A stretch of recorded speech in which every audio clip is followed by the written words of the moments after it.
열왕기상 18장 20절과 21절.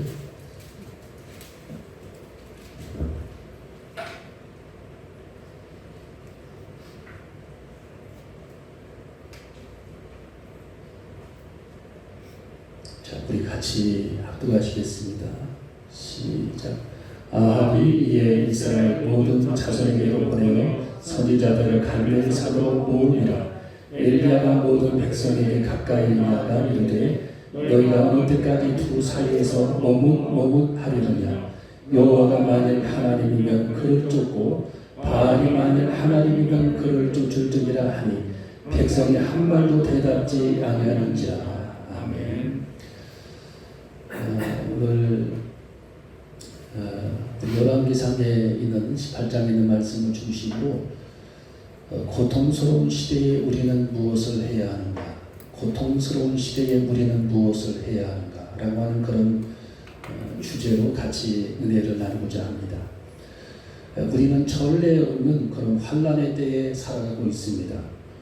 많은 사람들이 코로나로 우울증에 시달리고 경제적인 어려움에 직면하고 있는 사람들이 대부분이고, 예배에는 코로나로 말미암아 드리기가 어려운 그런 시대, 무너져가고 있는 그런 시대에 우리는 접하고 있다라고 하는 것을 우리는 깨닫게 됩니다. 우리는 이런 시대에 하나님의 음성을 들어보고 하나님께서는 과연 이런 시대를 살아가는 우리들에게 뭐라고 말씀하시는지 그 해답을 성경에서 찾아보고자 합니다. 오늘 여기 본문 성경의 내용을 간단하게 요약해보면 북왕국 이스라엘, 즉 솔로몬이 이제 세상을 떠난 다음에 나라가 둘로 쪼개지는데, 이 북왕국 이스라엘이 환난의 때를 맞고 있는 그런 장면이 오늘 여기 성경 속에 기록되어 있습니다. 백성들의 죄악, 하나님을 향한 그런 불신앙, 그리고 우상 숭배로 말미암아 하나님의 진노를 받아 나라에 3년 6개월 동안 가뭄이 지속되는 그런 상황이 벌어지고 있는 그런 상황이야말로 지금 우리들이 겪고는 이 상황과 별반 다르지 않은 그런 상황을 그들도 겪고 있었다라는 겁니다. 이 고통스러운 그런 시대를 살아가는 우리들에게 하나님은 과연 오늘 성경을 통해 우리들에게 뭐라고 말씀하시는지 세 가지 대지를 가지고 은혜를 나누고자 합니다. 첫 번째로는 성경은 우리에게 이렇게 말씀합니다. 세상과 하나님 사이에서 머뭇거리지 말아야 한다고 말씀해 주고 있어요. 자, 우리 오늘 성경 21절에 보니까 머뭇이라고 하는 말씀이 기록되어 있는데, 엘리야가 모든 백성들에게 가까이 나아가 이르되 너희가 어느 때까지 두 사이에서 머뭇하려느냐. 그러니까 하나님과 우상 사이에, 바알신 사이에 너희가 어느 때까지 머뭇거리겠느냐라고 하는 그런 말씀을 우리들에게도 전해주고 계시다는 겁니다. 성경은 세상과 하나님 사이에서 머뭇거리는 그런 성도들의 삶, 그런 백성들의 그런 삶을 하나님은 강하게 경계하면서 우리는 무슨 일을 하든지 하나님과 우상 숭배 사이에, 하나님과 세상 사이에 머뭇거리는 그런 삶이야말로 우리 인생을 낭비하는 그런 삶이요, 실패를 가져올 수밖에 없는 그런 삶임을 우리 하나님께서 우리에게 말씀해 주시는 그런 장면입니다. 공부하는 사람들도요, 머뭇거리게 되면 시간을 낭비하게 되죠. 또 신앙생활하는 사람도 자꾸 머뭇거리게 되면 믿음의 진보를 이루지 못합니다. 기도하는 사람들이 머뭇거리게 되면 잡념이 생겨가지고 기도의 그런 어떤 줄기, 그런 기도의 그런 줄기를 잡지를 못하는 그런 경향들이 많이 있어요. 우리가 목적의식이 없게 되면 머뭇거립니다. 계획이 없으면 사람들이 머뭇합니다. 또 우리 인생에 뜻이 없으면 사람들은 계속 머뭇거리는 그런 삶을 살게 되지요. 또 우리가 게으르게 되면 모든 일에 머뭇거립니다.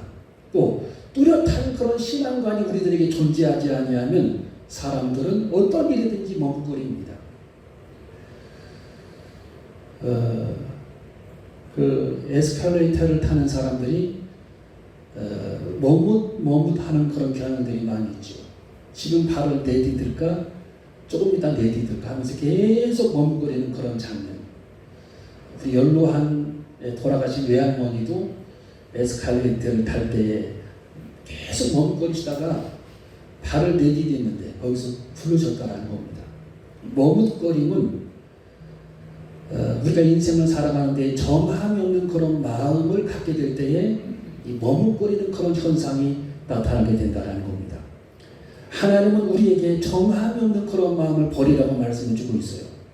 여러분, 소돔과 고모라 성이 멸망할 때에 이 노새 가족들이 계속 머뭇거리는 그런 장면이 성경에 나오는데, 하나님은 천사를 보내서 이 노새 가족들에게 뒤를 돌아다보지 말고, 소돔성을 돌아다보지 말고 빈들에서 너희들은 머뭇거리지 말라.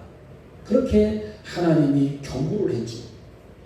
그런데 이 노새 아내는 거기서 계속 머뭇거리면서 소돔성을 바라봅니다. 뒤돌아봅니다. 미련을 버리지 못하는 겁니다. 여러분, 우리가 하나님과 세상 사이에 세상에 끊임없는 그런 미련을 가지고 인생을 살아간다면 소돔성에서 탈출해 나오는 노새 가족 중에 노새 아내가 하나님의 경고를 무시한 채 머뭇거리다가 소금 기둥이 된 하나님의 징계를 받은 것 같이 우리도, 우리 백성도, 우리 인류도 머뭇거리는 그런 인생을 살아가게 될 때에는 하나님의 징계를 받게 된다는 겁니다. 여러분, 우리는 하나님과 세상 사이에서 머뭇거리지 않고 당한 그런 믿음을 가지고 하나님을 선택하고 날마다 믿음을 선택하며 말씀을 선택하며 성령을 선택하는 그런 저 여러분이 되시기를 주님의 이름으로 축원합니다. 우리는 굳은 그런 마음으로 주님을 선택하고 확고한 그런 믿음을 가진 자로 성령에 이끌려 주님을 따라가는 저와 여러분이 되어줘야 할 줄로 믿습니다.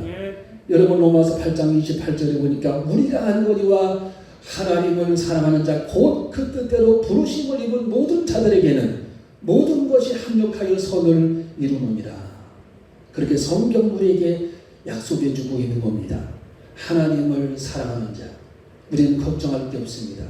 하나님을 사랑하는 자들, 또 하나님의 사랑을 입어 부르심을 입은 모든 자들에게는 우리의 삶의 전망적이고 우리의 앞길에 어두움이 있고 우리의 앞길에 홍해바다가 놓여있다 할지라도 하나님을 사랑하는 자, 그 뜻대로 부르심을 입은 모든 자들에게는 모든 일들이 합력하여 선을 이루신다라고 말씀하시는 하나님의 약속을 굳게 믿고 살아가는 저와 여러분이 되시기를 주님의 이름으로 축원합니다.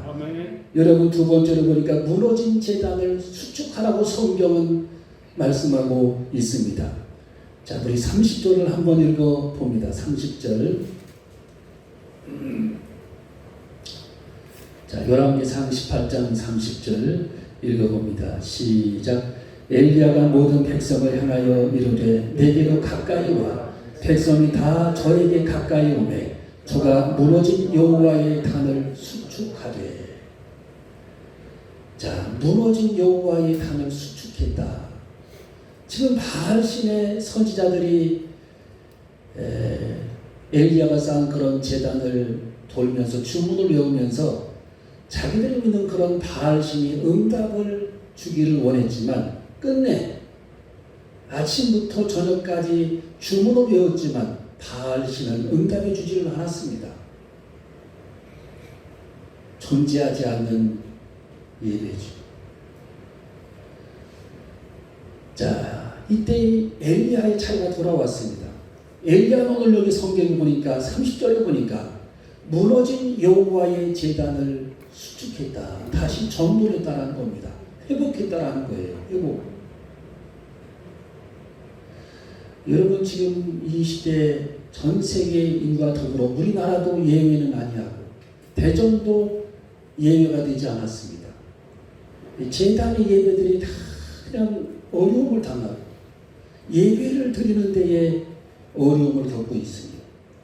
예배를 드리는 그런 모든 환경이 전염병으로 말미암아 고통스럽게 무너지고 있는 그런 현실을 우리는 접하게 되었습니다. 여러분, 우리는 이런 시대에, 이 고통스러운 이 시대에 엘리야처럼 무너진 예배를 회복할 수 있는 그런 우리 민족이 되고 우리 재단이 될 수 있도록 우리가 결단하는 그런 시간을 가져야 할 줄로 믿습니다. 이럴 때일수록 무너진 예배, 흩어져 있는 그런 예배, 정말 영혼들이 게을러져 있는 그런 예배에 우리들이 마음을 같이하고 뜻을 합하고 정말 단호한 그런 믿음을 가지고 하나님 앞에 무너진 예배를 다시 회복하고 수축하는 엘리야의 심정을 가지고 하나님을 예배하는 그런 저와 여러분이 되어줘야 할 줄로 믿습니다. 여러분, 예배는 죽은 영혼을 살아나게 합니다. 여러분, 예배를 통해 새 힘을 사람들이 얻게 되는 것입니다. 여러분, 예배를 통해 생명의 말씀을 얻게 되는 것입니다. 여러분, 예배를 통해 사람들이 거듭날 수 있는 그런 기회를 접하게 되는 것입니다. 여러분, 예배를 통해 기쁨의 동력을 사람들이 얻게 될 줄로 믿습니다. 여러분, 요한복음 4장 23절에 보니까 하나님께 예배하는 자들은 신령과 진정으로 예배하라고 성경은 기록되어 있고 오늘도 하나님께서는 예배하는 사람들을 자꾸 찾으신다고 성경은 기록하고 있기 때문입니다. 여러분, 하나님이 누구를 찾으시겠습니까? 하나님이 이 땅의 사람들을 바라보실 때에 무엇을 우리에게 원하시겠습니까? 성경 요한복음 4장 23절에 보니까 하나님은 지금도 예배자를, 하나님은 지금도 예배하는 사람들을, 하나님은 지금도 예배하는 시간을 찾으시고 하나님은 지금도 예배를 통해서 하나님께 영광 돌기를 원하시는 간절한 소망이 우리 하나님에게 있다라는 사실을 말씀을 통해 우리는 깨닫게 되는 것입니다. 아멘. 여러분, 하나님은 영이시니 예배하는 자들은 신령과 진정으로 예배하는 저와 여러분이 되어줘야 할 줄로 믿습니다. 아멘. 여러분, 우리가 어쩔 수 없이 온라인 예배를 드리지만 지금도 가정에서 예배드리는 모든 사랑하는 성도들이 정말 절실한 그런 심정을 가지고 정말 하나님을 사모하는 그런 심정을 가지고 예배의 제단이 무너지지 않도록 하나님 앞에 사모하는 그런 심정을 가지고 동방박사들처럼 2000km를 걸어온 동방박사들처럼 에티오피아 내지가 1500km를 걸어와서 예루살렘에서 예배했던 것처럼 하나님을 그렇게 사모하는 뼈를 깎는 그런 심정을 가지고 하나님 앞에 예배하는 예배가 축소되지 않냐고 하나님 앞에 예배가 회복되어지기를 기도하며 예배가 무너지지 않는 저와 여러분이 되시기를 주님의 이름으로 축원합니다. 여러분, 마지막 세 번째를 보니까 오늘 하나님께서는 이렇게 말씀해 주고 있습니다. 기쁨이 없는 절망적인 감정을 회복하라. 자, 기쁨이 없는 그런 절망적인 그런 감정, 기쁨이 없는 그런 절망적인 그런 감정을 회복하라고 하나님께서 엘리야에게 말씀해주고 있는 그런 장면입니다. 여러분, 19장 4절에 보니까 엘리야는 로뎀나무 아래서 지금 죽기를 간구했다라고 성경은 기록하고 있어요. 자, 우리 19장 4절을 읽어봅니다. 열왕기상 19장 4절.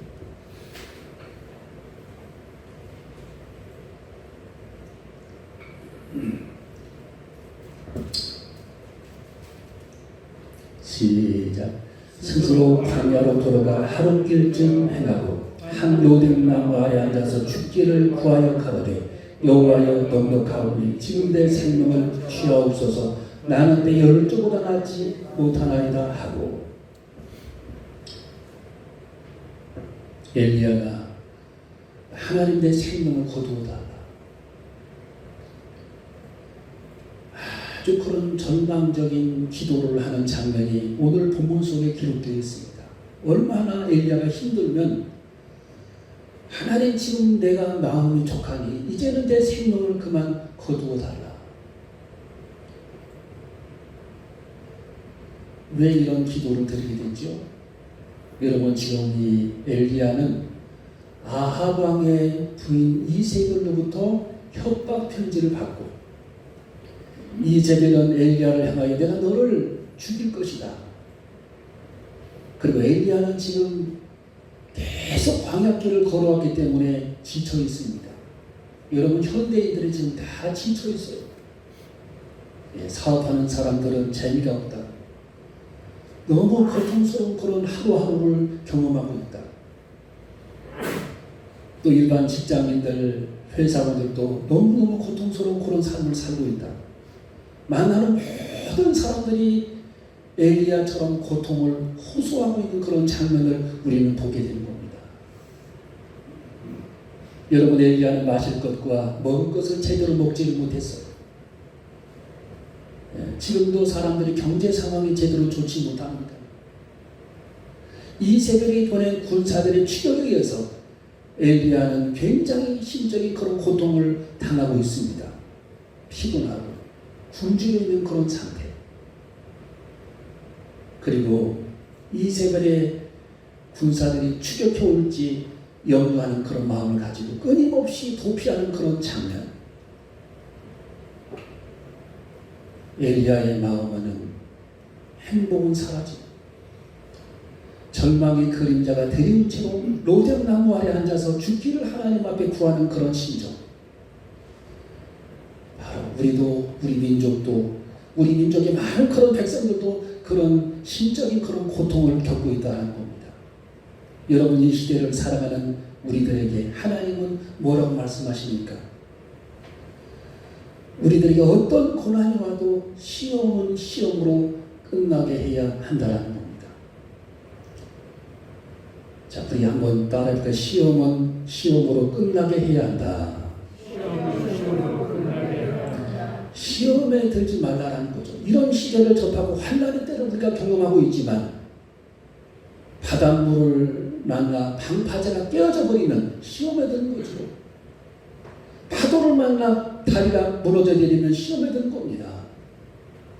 여러분, 우리는 세찬 그런 시대적인 그런 상황을 만나서 사람들이 전염병에 시달리고 고통을 경험하게 되지만 이런 역경과 이런 시험이 우리들의 믿음을 무너뜨리고 우리의 마음이 절망의 늪에 빠지게 해서는 안 된다는 거죠.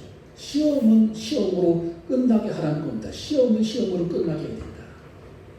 여러분, 우리 예수님도 제자들에게 겟세마네 동산에서 기도할 때 너희가 시험에 들지 않도록 깨어있어 기도하라고 말씀해 주고 계십니다.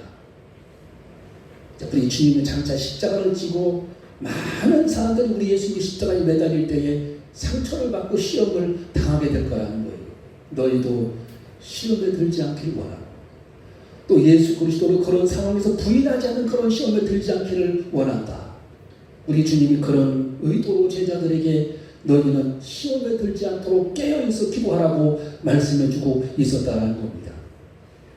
여러분, 우리는 어떤 상황, 어떤 팬데믹이 있다 할지라도 우리는 그런 시대적인 그런 환난에 우리의 영적인 그런 자세가 깨어지지 아니하고 우리의 영적인 그런 굳은 믿음이 흔들리지 아니하고 단순한 마음을 가지고 정열과 믿음을 가지고 주님을 바라볼 수 있는, 시험을 능히 이겨낼 수 있는, 시험에 들지 않는 그런 저와 여러분이 되어줘야 할 줄로 믿습니다.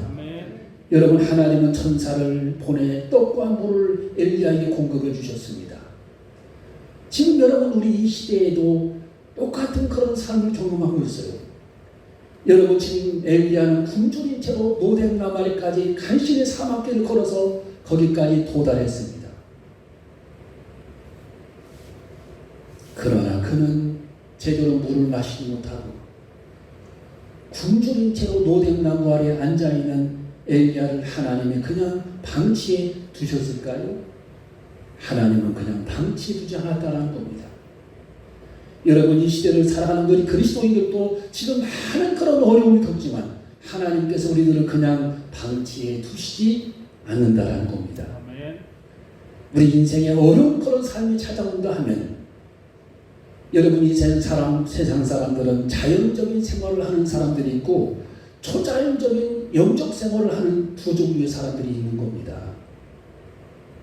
여러분은 인생을 어떻게 살아갑니까? 그냥 자연적으로 인생을 살아갑니까? 아니면 하나님의 보호하심과 하나님의 초자연적인 그런 능력의 역사에 감싸여 인생을 살아갑니까? 우리 주님이 여러분에게 질문하실 겁니다.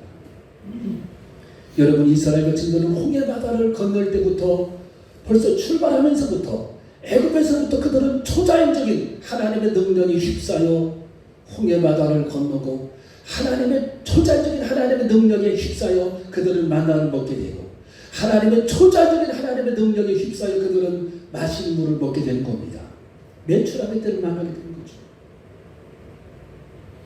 여러분이 환난의 때에 우리도 하나님의 초자연적인 그런 역사를 날마다 경험하며 살아가는 저와 여러분이 되시기를 주님의 이름으로 축원합니다. 그래서 그냥 믿음을 떠나 자연적인 그런 삶을 살아가는 것이 아니라 주님 믿음의 캡슐 안에 들어가 하나님의 초자연적인 그런 능력을 맛보고 살아갈 수 있는 그런 저와 여러분이 되어져야 할 줄로 믿습니다. 여러분, 행복은 우리가 날마다 물 한 컵에도 감사할 때에, 아침 이슬 한 방울에도 우리가 하나님 앞에 감사할 때에 우리의 마음 속에 감사와 행복이 찾아오게 된 것입니다. 여러분, 지금 엘리야는 절망의 늪에 빠져 있습니다.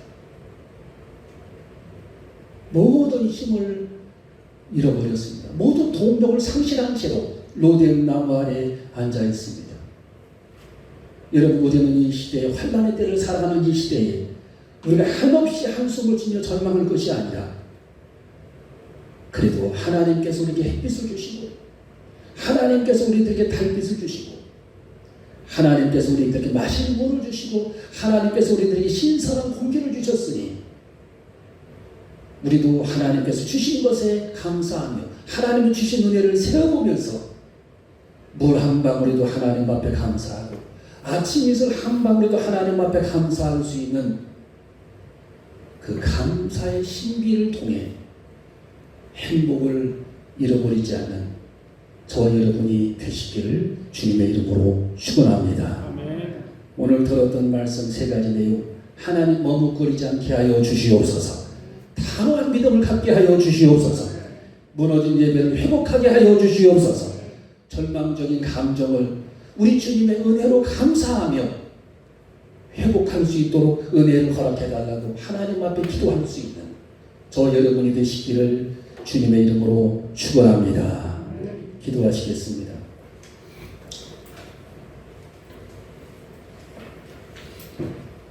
하나님께서 오늘